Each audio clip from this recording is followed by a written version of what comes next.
Hey, this is Elijah with the Oxygen team, and in this video, we're going to be talking about templating in Oxygen. Now, templating is one of those things that can be a little bit of a new concept for folks first coming into Oxygen, so it can contribute to the initial learning curve. And we do have some good documentation on templating in general, but in this video, I wanted to really dive in deep and talk about and illustrate the use of specific types of templates and show you the template structure that 90% of the sites I build with Oxygen end up using. Now, really quick, what are templates? Templates are designs created in Oxygen that are applied to multiple places on your website. You can create templates that apply to pages, blog posts, WooCommerce products, member portals, bbPress search results, anything basically that needs to have a common, consistent look across multiple sources of data. Templates are your answer.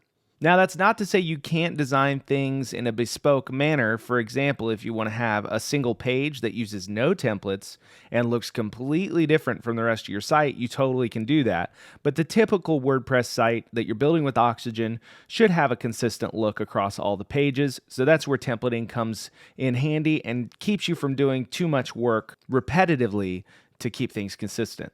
So here I am on a blank Oxygen site, and we're just going to pretend that this is a site I'm building with Oxygen, and I need to start setting up the template structure, which is one of the first things I tend to do when I'm building a site. So let's jump right in and start talking about the first and probably most important type of template. We just go to Oxygen Templates here in the WordPress admin menu and click Add New Template.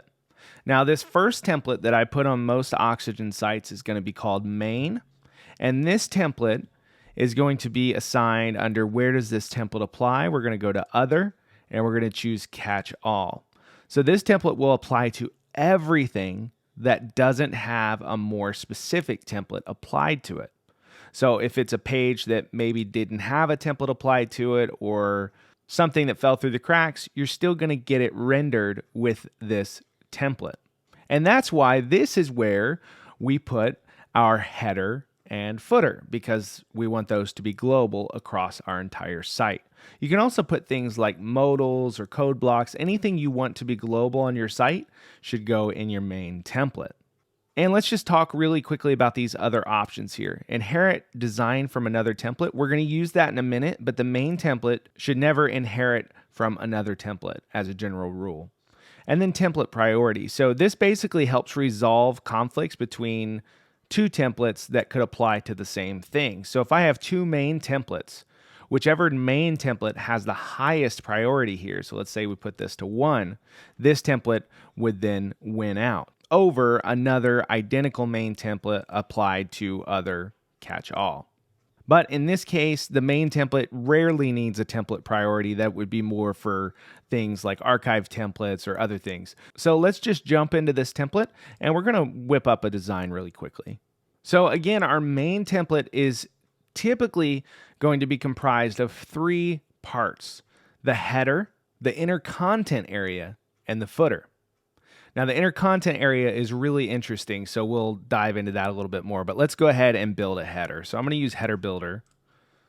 And we're not going to get too deep on styling or make things look too fantastic, because that would just eat up a lot of time. I'd rather just focus on the templating aspects. So we're going to drop in a div. This is going to be our little logo. Let's do an icon and some text. And let's just come up with something for this site. Let's just pick a cool icon here. How about, we'll make it about gaming. So we'll call it Gamer Central. That might already be a real thing, but that doesn't matter because this is not going to be a published site. So we can arrange this however we want and make it look really nice. Let's go ahead and just adjust the font weight on the text here. And let's go advanced typography and give it some letter spacing. And then let's just center this. That's good for a logo. We're not going to get too wild here. So let's go in and drop in a menu element. And let's see where that goes. It's probably not where we want it. We want it in row right. So let's drop it over there. Now we have our menu and our little logo that we built. That's perfect. Let's just set up a primary global color here. Let's go with something that is easy to work with and looks decent. We'll go with like a bluish purple, kind of almost an oxygen color there. And we'll drop that in and call it primary. And we'll make this almost completely black and call it black. Now we can just make our menu match with the same global styles and things like that. So let's just give it the purple color, and then let's go to hover and active. Let's remove the border on the top, and then hover background color. Just give it a black color and see how that looks. That's not too bad. Okay, so there is a header, right? So your header is going to have your logo or site name. Sometimes you'll have like some contact info up there, social media links, things like that, depending on what you're building. And then you'll always have a navigation menu of some kind.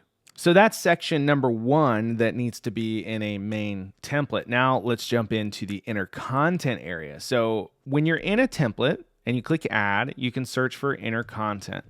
Now, this element doesn't exist if you're not in a template. In other words, you can't add it directly to a page or a post. You can only add it to templates, and that's because this is basically a window through the template to the content of whichever post is being rendered. So if I drop in an inner content element here, it's going to be populated with the content of the blog page, which right now is just a list of blog posts with no styling. But if we choose something different, like one of these individual posts, the inner content renders that post's content. So I like to think of it as a window that we took a cookie cutter and we punched a hole through our template. And now whenever we slide our template over something else, we see that thing through the template, but we still see the frame of the template around it. So this is how I like to set up my main template. I don't like to put my inner content element inside of anything, because then your content's going to be restricted to the width of whatever it's inside of. And sometimes you want full width parts and pieces on pages and posts and things like that. So it's best to just have a plain inner content element, and rarely do you ever want to apply any styling directly to the inner content element.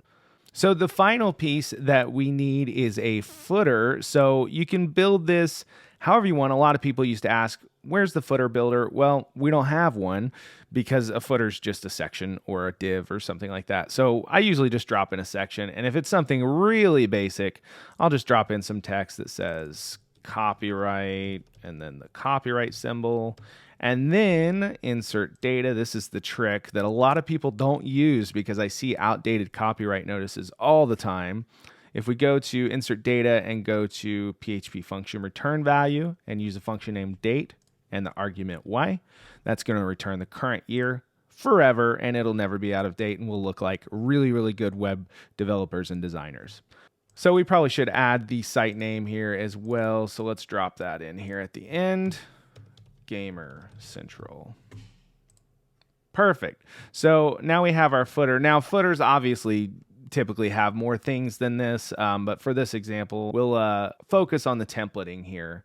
And let's save this. And now let's take a look just to illustrate this 3-part structure again in the main template. We have our header, our inner content element, which again is a window that allows us to see the content of whatever the main template's applying to. And then we have our footer, which is this section here. So this basic structure, there are actually several sites I've worked on that almost didn't even need any templating besides this. Like if you don't have a blog, for instance, the templating gets infinitely more simple because our pages can all be designed individually. And typically you'll want to design them individually because they're going to be quite a bit different between each other as far as layout and structure goes. So if you're building a brochure site or something like that with a couple of pages, maybe a home page, an about page, and a contact page, which is pretty typical for a small business site, you may not need a bunch of templates. You may just need this main template to make sure that your header and footer are consistent across all of those pages. But for all the other sites that have blogs and other things like that, we will address the templates that you typically need in that case. So let's jump back to the admin and go back to all templates. Now we've got our main template, which handles our header and footer.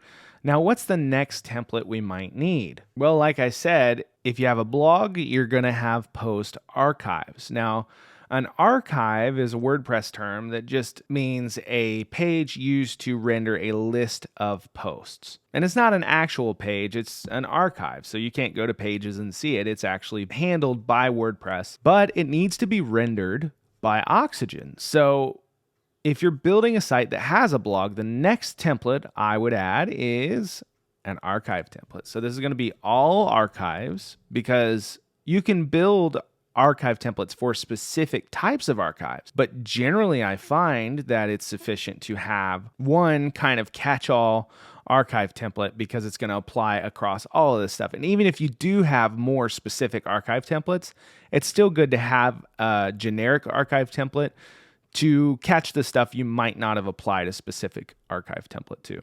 So this archive template, and this is really important, is going to inherit from main.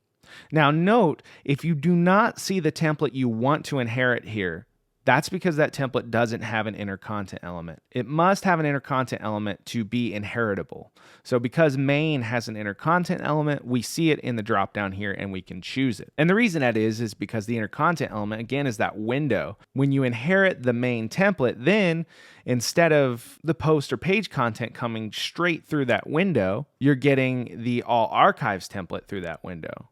And the all archives template can have an inner content element to render the final post's content too, but it doesn't have to. And in this case, it won't. It'll just have a post list. So this is going to apply under archive, all archives. So let's publish that, and then let's edit that with Oxygen.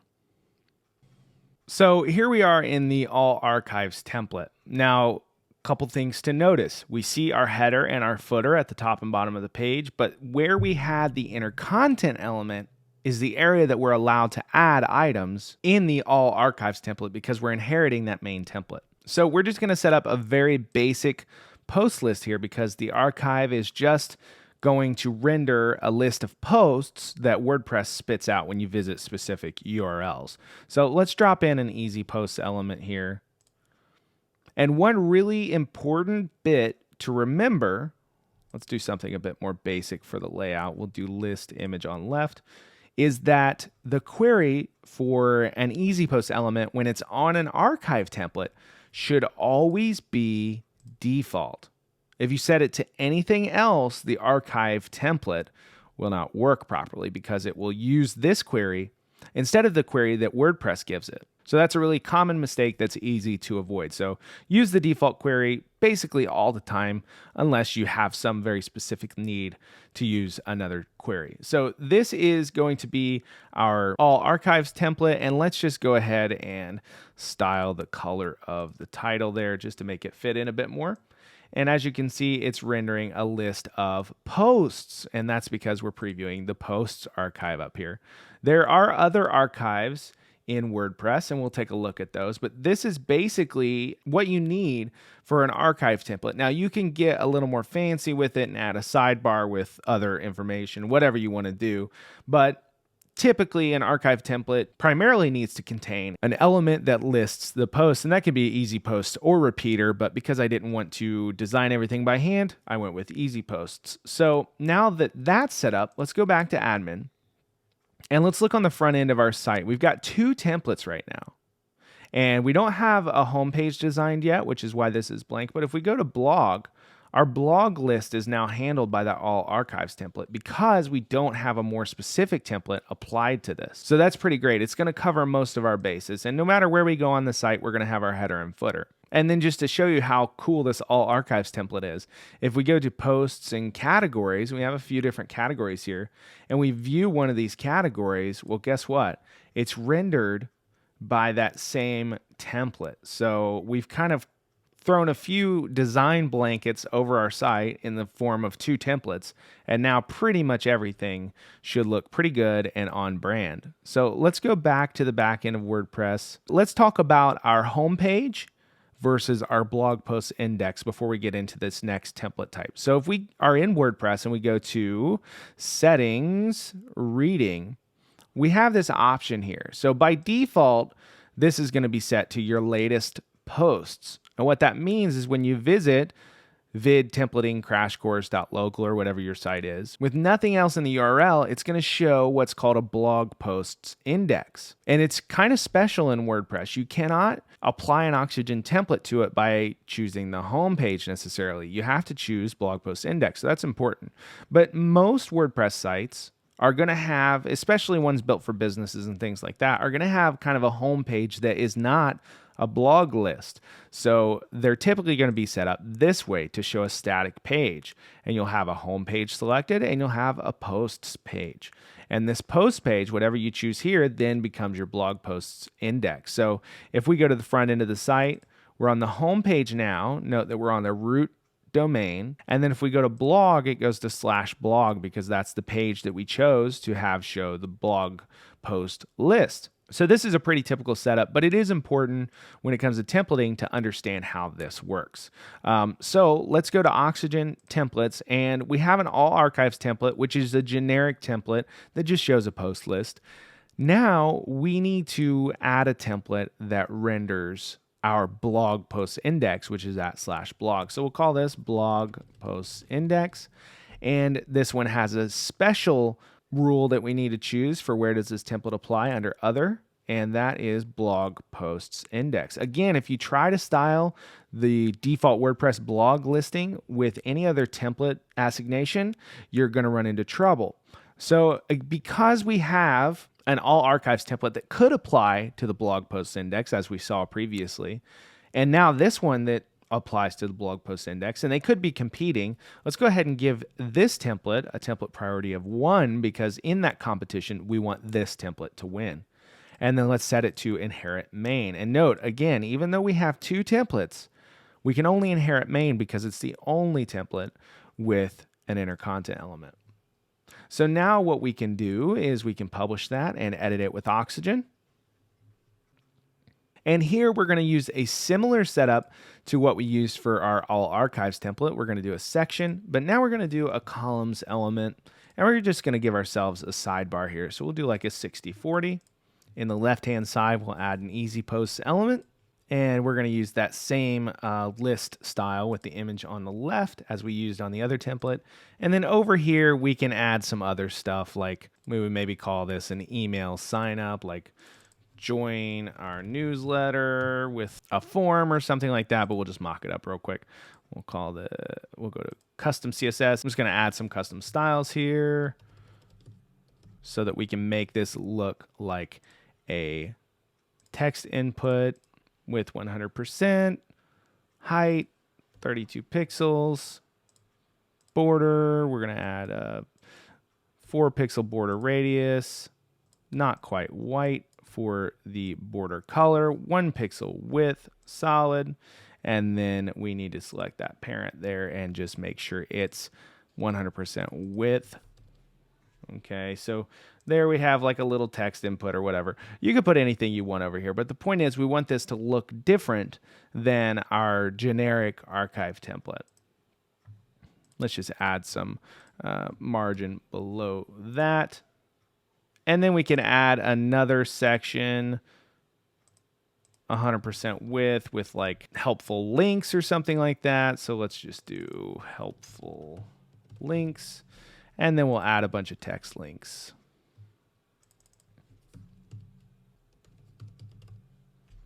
And again, let's add some bottom margin to this just because I can't stand to not have things spaced out somewhat properly. And then we'll duplicate these, and then we need some space between these 2 divs too. So we'll do 16 pixels here. So now you can see we have a very basic kind of scaffold here of what you might have on your main blog posts index.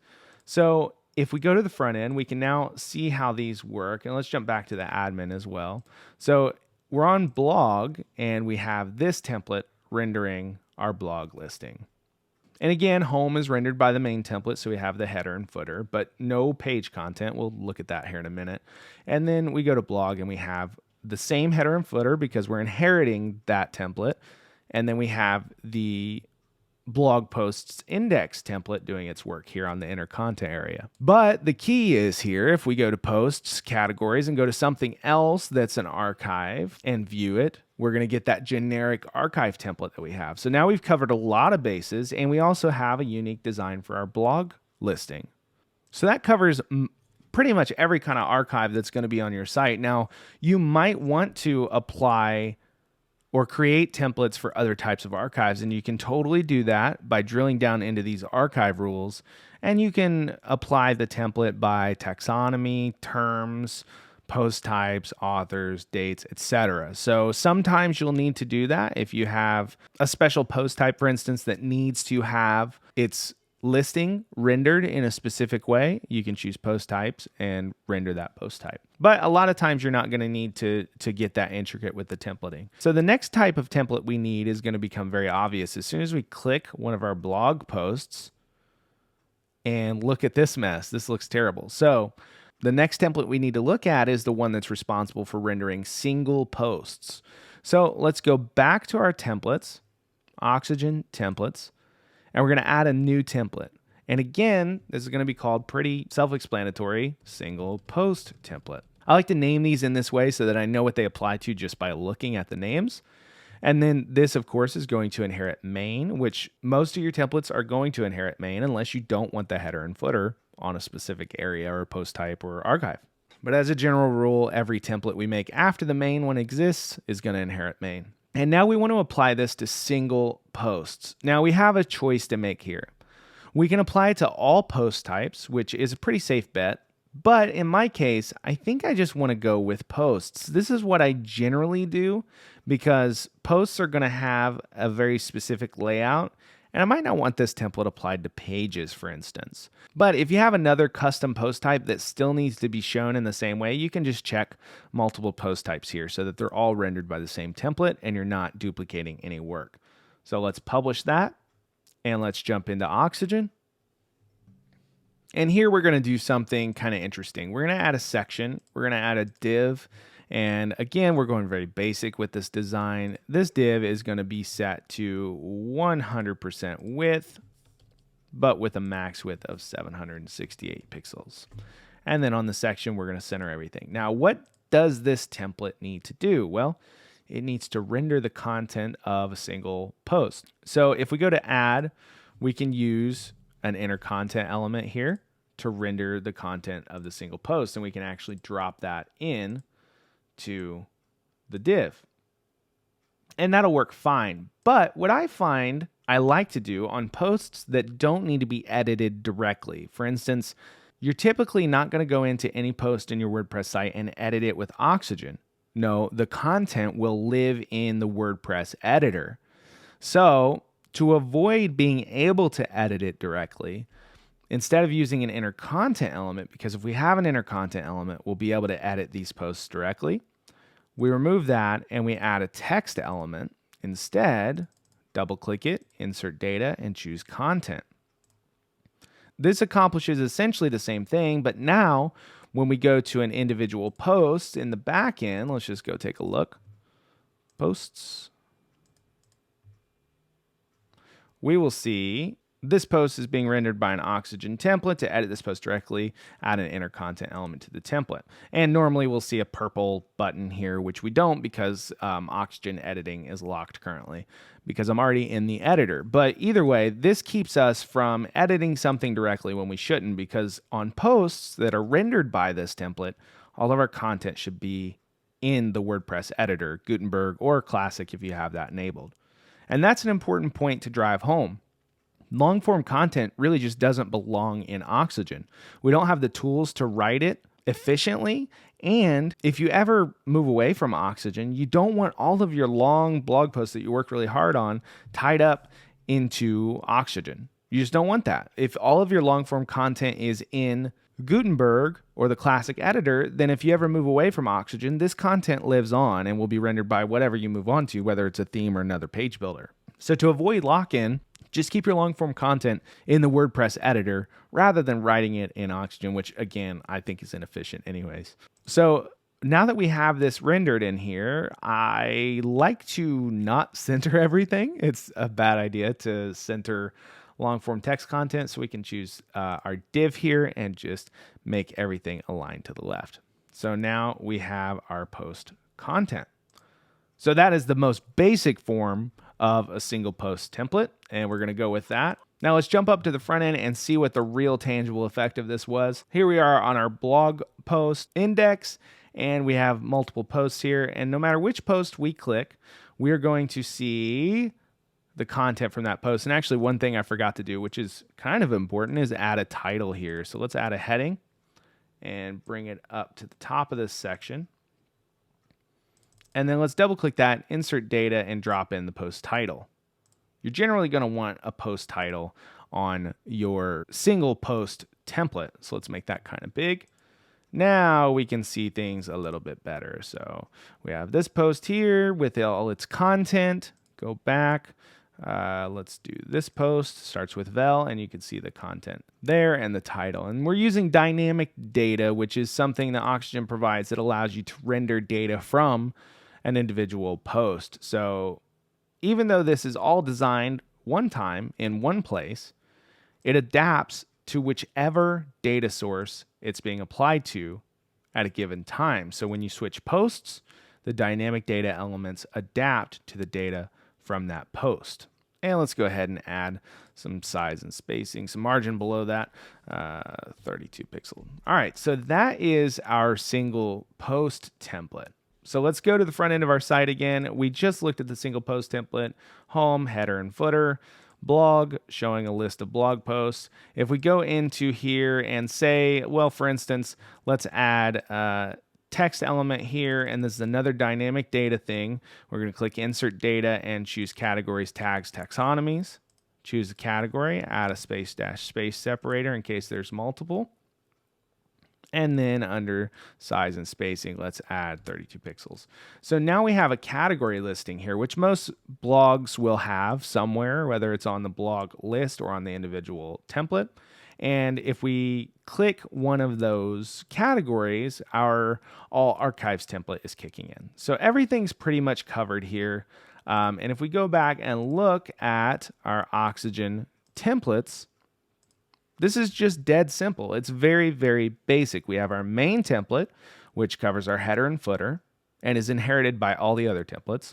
We have our all archives template, which covers taxonomy archives and basically any archive that WordPress generates. Then we have our blog posts index, which you notice has an order value of 1 or priority of 1, which means it's going to override the all archives on the blog posts index because that is an archive and we want this to apply there.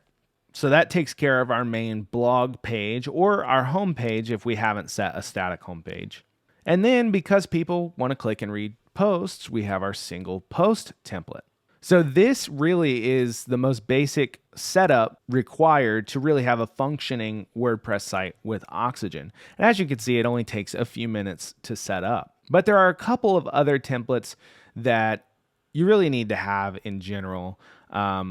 For example, if you're going to have a search form anywhere on your site, you need a search results template. So let's go ahead and add that. This is going to be called search results template. Again, with a very plain naming structure. And we're going to use the main template here in the inherit design from other template dropdown like we did with all the other templates. And then where does this template apply? Again, we have a special rule for search results. That's because search results are kind of a special situation. So we'll publish that, edit it with Oxygen. And here in Oxygen, we need to do one really important thing for our search results template. So we need to add an easy post element or repeater. And let's just continue using that same list image on left style. And title, we're going to set to our same global primary. And you'll notice that we don't actually have anything displayed here. That's because we're on query default. And the search results template handles searches. Right now, there's no search term. So we've set this up. And one thing you can do on a search results template is make sure you indicate where they're at. Since it might look like other blog post listings, you want to make sure that you have some kind of title or something that indicates they're on a search results page. So search results. Now, there's a lot of other stuff you can do with the search results page, but that gets a little more technical. This is really the baseline setup for this template. So to simulate a search, we need to go up here. Since we don't have an actual search box, we're going to do $s equals, and then we'll search for vel because we know there are some posts with that in the title. And here's a really important lesson. Look, our search results text at the top is not there. And do you know why that is? Because we have two templates that could apply in this situation, and they're competing. And the all archives template appears to be winning. So what we can do to fix that is go back to admin and bump up this template priority on the search results template. Now let's refresh this, and you'll see now that it's using the search results template. So key points for this template: make sure your easy poster repeater is using the default query, just like we did on the archive templates, and bump up the priority because it's probably going to be competing with your all archive template. Now, the final critical template to have is a 404 template. So let's add a new one, call it 404 template, and inherit from main as usual. And then under other, we have another special rule, 404. And let's publish. Edit that with Oxygen and toss some stuff in there so that we can see the template in action. So let's just drop in a section. Let's add a big bit of text, make it really big and say, oops. And then add some more text and say, what you're looking for is not here. And we can center this, and obviously we can make this way prettier if we were spending more time on design, but we're not. So this is our 404 template. Note, you're not going to have anything in the previewing because this is kind of a special case. But if we go back to admin and then visit our site and we go to something that doesn't exist, like /this does not exist, what we're going to see is our 404 template. 404 templates are a great opportunity to guide people to other content on your site or take advantage of that traffic in some way, even though they're trying to go somewhere that's not an actual place. This template gives you the ability to do that by giving you a bespoke design for this situation. That's pretty much all the templates you need on an Oxygen site. There's 1, 2, 3, 4, 5, 6. So this could be called the 6 template plan, right? You need 6 templates, and that covers pretty much all of your bases. Now, we talked about the inner content element, but we haven't really looked at how it works. So let's go to, for example, posts, which are rendered by a template that does not have an inner content element. And that's because these posts should have their content in the WordPress content area. And if we go down to the Oxygen meta box, we see a purple edit template button, which will take us to the template that renders it.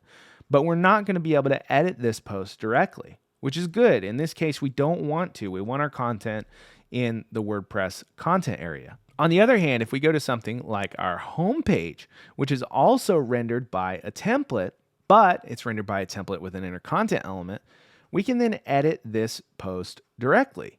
That's because we have that window in which we can put our bespoke design for this page. If that window, the inner content element, isn't there, there's nowhere for us to put our design. So we would get the edit template button instead. But in this case, we get edit with Oxygen because the main template has an inner content element. And once we're in here, we see the designated area created by the inner content element in which we can add whatever we want. So if we go in here and just add something, let's add something from the design library, design sets, atomic.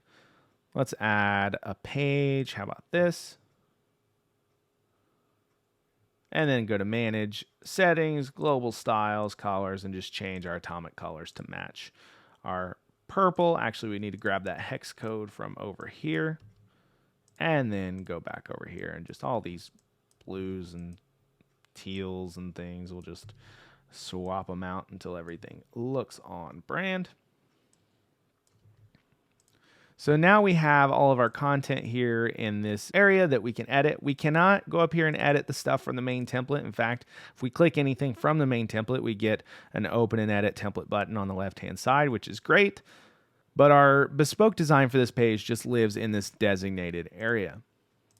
Now, one kind of gotcha that people run into because of the whole inner content element being a window to the content of whatever's being rendered is they'll contact us sometimes and say, you know, hey, I'm editing my main template, But when I go into it, there's content there that I didn't add. I don't want this content. How do I delete this? I need to get rid of it.